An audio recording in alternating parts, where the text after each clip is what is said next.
We are in a new era of how we respond to and value online data privacy and security. It will change the way companies and consumers interact with each other.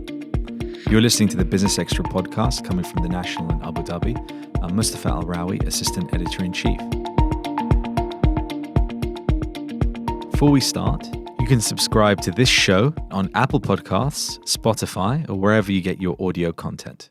With me is my co-host, Kelsey Warner. Hi, Kelsey. Hey, Mustafa. So delving into the topic, which has got many different strands, and I'll kind of come to a roundabout way of why we are discussing it. So online data risks, online data privacy, protecting your online data. A couple of things are going on. One is massive technological shifts. Even after many technological shifts that we've already had, there's another wave coming, which means that protecting your data is going to be paramount. And then we have a new level of awareness from people, or a rising level of awareness after many years of discussing this, of it being at the top of surveys of what CEOs say is a big risk, which is protecting your online data. Now people understand it, and consumers know that there is a relationship between what you do online and the information and data that is being gathered by those you interact with. And so you've got, for example, Apple, which is sitting on one side of the fence, which is to protect the consumer's privacy and online data. And then you seem to have every other company in the world. Yes, Apple has pitted us against the world, and we're seeing that in a high-stakes courtroom drama against Epic Games.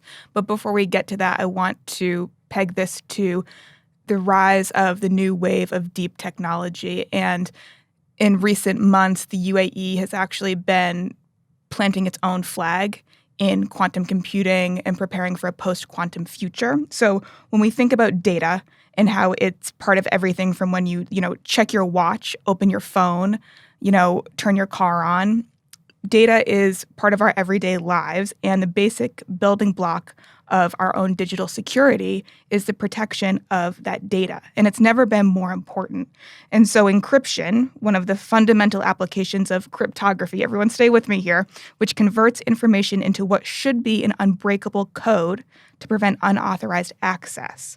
So what's happening with encryption as we're seeing the rise of quantum computers, the rise of quantum computing, is that these quantum computers will one day be able to break today's encryption protocols at a speed and scale beyond anything we've ever seen, according to the Future Today Institute, a futurist society that really said a stark warning earlier this year about the rise of quantum computers. So the UAE is kind of rising to that occasion and joining other major countries. Quantum computing powers, essentially. Other quantum powers like the US, China, France, Germany, the UK, Japan. The UAE is now the leading and only country in the Middle East that has put forward plans to build a quantum computer, and also now runs a cryptography institute to prepare for this post-quantum world. And I think we need to first think about this wave of deep tech before we start talking about Apple, because I think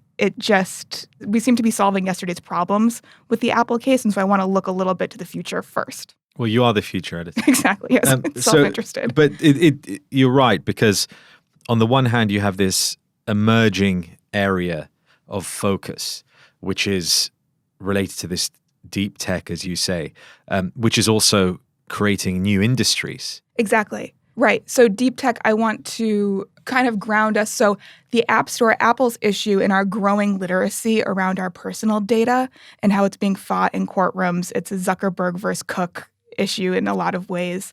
This is one issue, but deep tech in its capacity, its potential to solve real-world problems will make the App Store look like child's play. The App Store, which was introduced back in 2008, in the first 4 years after the App Store was introduced, we had things like Instagram, YouTube, WeWork. All of these kind of new tech companies came to the fore, and it felt like an incredibly exciting time for technology. But when you think about a post-quantum future, you think about deep tech, you start to see things like Moderna and the mRNA vaccine. You start to see things like SpaceX and Blue Origin and, say, Medicus AI, this med tech company out of Dubai that we've been following for a long time, you start to get like actual solutions to real world problems around disease, climate change, space exploration.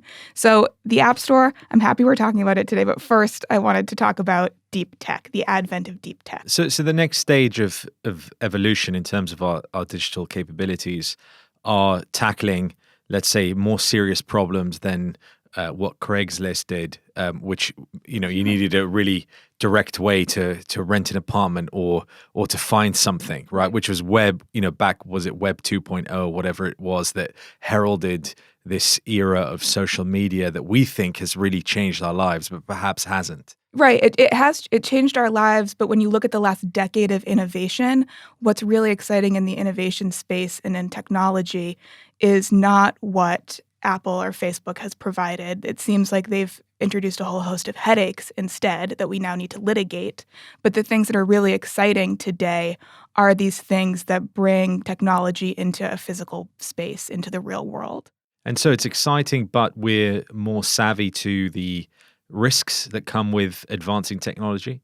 And so as you are able to solve these problems with your increased computing power, that also gives tools to those that would use them to whether it's steal things from you or bring down your systems or whatever it might be. What we've been seeing, the rise of sort of the hacker over the last decade or so on an industrial scale or a commercial scale, they really will have very, very dangerous tech to turn against us. Yeah, and so I spoke to Dr. Najwa Araj, who is appointed the chief researcher at the Cryptography Research Lab in Abu Dhabi. It's an initiative of the Technology Innovation Institute, TII, and she outlined her plans for me for the cutting edge initiative here in Abu Dhabi, and I hope it gives listeners kind of a better understanding of post-quantum and what we're preparing for. Cryptography, I would say, is the foundational block of digital security, right? Mm-hmm. So for you to protect your information, whether it is your information that is at rest, which is the information you store, or it's the information in transit, which is information that you communicate, whether it's a peer-to-peer, whether it's one-to-many, many-to-one over various networks, cryptography is the foundational block to protect the information, the confidentiality, the privacy of the information, and to give it properties, for example, like non-repudiation, right? So besides that, cryptography is a component which is important for it to be sovereign. So basically, like whether it is governments implementing cryptographic solutions or private sectors implementing cryptographic solutions, it's important to have sovereignty over the design, over the implementation. As we are moving in this digital era, you have cyber threats are increasing. That was Dr. Najwa Araj speaking to Kelsey. So we've talked about the deep tech aspect, and we just heard there about how cryptography is becoming more of a business, if you like, a solution, something that, isn't just for the NSA and hobbyists. A real national security issue. Sovereignty comes into play. If you're a country like the UAE, you want to own the algorithms that are protecting you against would-be hackers, would-be cyber threats. And so grounding us in this, I think, is just a helpful way of, as you said, as we get savvier, it's important to bring just this consumer savvy that we have to our own lives around just how we use our smartphones to how we're understanding the next decade of innovation. I think it's helpful to these things can feel really, unreachable and abstract. But if you can connect things like the Crypto Lab with user data and Apple and Facebook, it starts to feel more relevant, starts to feel more real. But it means that we value our data, we value our privacy online like never before. And this has been the result of many, many discussions and some scandals. And again, as we grow as a society in terms of our digital understanding, as we go deeper into our digital lives, we learn that there are risks out there, that it isn't just, literally fun and games. So you spoke to Dr. Najwa about cryptography, about, as you said, protecting the algorithms that we're creating to help ourselves. But then you have the sort of more consumer level, which is we now are making choices daily about how we use that data. And to come back to Apple, what we keep mentioning them is that in their recent update to their operating system for the iPhone, they introduced a feature that made each user have to approve if an app that you've downloaded from their app store can follow you and track your activity elsewhere. Right. Through the phone. As right? you travel away from this app and go, so if you're sitting in Words with Friends and you head on over to your TikTok app and your Facebook app and check it on LinkedIn, can we continue to follow you and see who you interact with, like your contacts, your photos, your purchase history, your web browsing history? The list goes on and on. And in the early days of social media, we didn't really understand this was happening. And, you know, I think there are a lot of different viewpoints on why Apple have introduced this into their latest update. I would say, from my point of view, there are two aspects to it. One, that there are consumers that are increasingly concerned about their privacy and want to see that protected, and unlike before. But then on the other hand, Apple's creating this narrative because everything they do is a story. So by making this update and doing it this way, they suddenly bring this discussion to the center stage, and then it makes privacy and online data even more of an issue, which hurts their competitors, such as Facebook. Sure. For example, who their advertising, a lot of it depends on the data that they get from what their users do all around the internet, not just on their platforms. Right. Tim Cook, for the last year or so, has been beating that drum for a while now, and sort of a durable line of his is that, you know, user privacy is a basic fundamental right. And here he is at a tech event earlier this year speaking on that. The fact is that an interconnected ecosystem of companies and data brokers, of purveyors of fake news and peddlers of division, of trackers and hucksters just looking to make a quick buck, is more present in our lives than it has ever been. And it has never been so clear how it degrades our fundamental right to privacy first and our social fabric by consequence. As I've said before, if we accept as normal and unavoidable that everything in our lives can be aggregated and sold, then we lose so much more than data. We lose the freedom to be human.